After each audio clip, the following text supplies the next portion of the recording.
سلام علیکم دوستان انگلیش کده. با شما هستم حبیبالله قدرتوف. امیدوارم که هر کجای باشید تنصیحاتو بردم و دائما خوشحال هستید. خب درس الفبای خود را ادامه میدیم.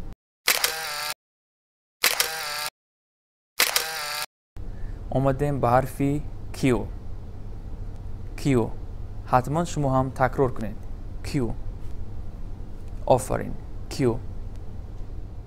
حرف کیو یکی از حرف‌های کم استفاده ترین در زبان انگلیسی به حساب می رود و این حرف با حرف یو یک جای آمده آواز کوه رو می دهد. حاضر یک چند مثال های زیرین رو با شما می بینیم. quite بله quite. کلمه دیگر queen. آفرین. بله queen. خب کلمه دیگر quarter.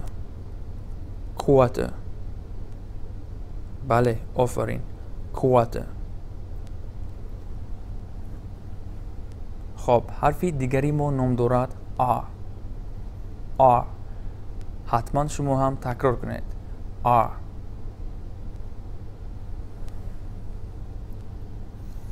red. آفرین red. bread. آفرین bread. car. آفرین car. خب تماشابینان عزیز، درباره تلفظ حرف R در یکی از ویدیوهای گذشته برای شما شرح دادیم.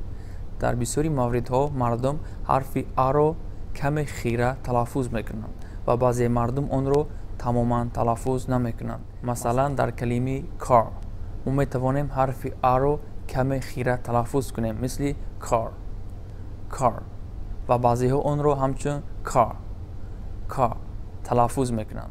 خب حرف دیگری ما S. آفرین S. six.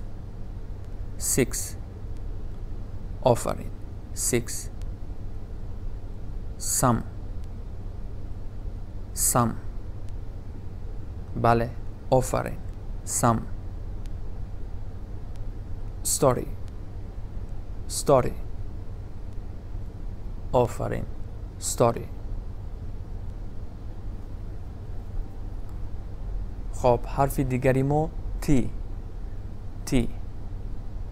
آفرین T. ten. آفرین ten. meat. آفرین meat. a lot.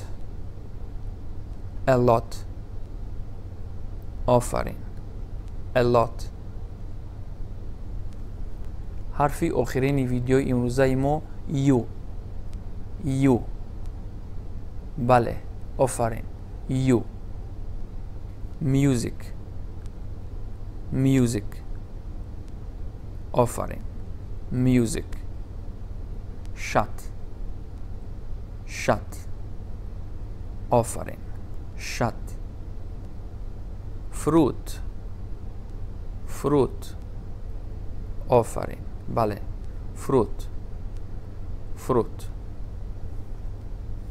خوب تماشابینان عزیز، ویدیوی ما اینجا با آخر میرسد. اگر در کانال آبونه نشده باشید حتما در کانال آبونه شده کانال ما رو دستگیری کنید و اگر یگان سوال و یگان پیشنهادی باشد حتما در کامنتری نویسید. باقی سلامت باشید.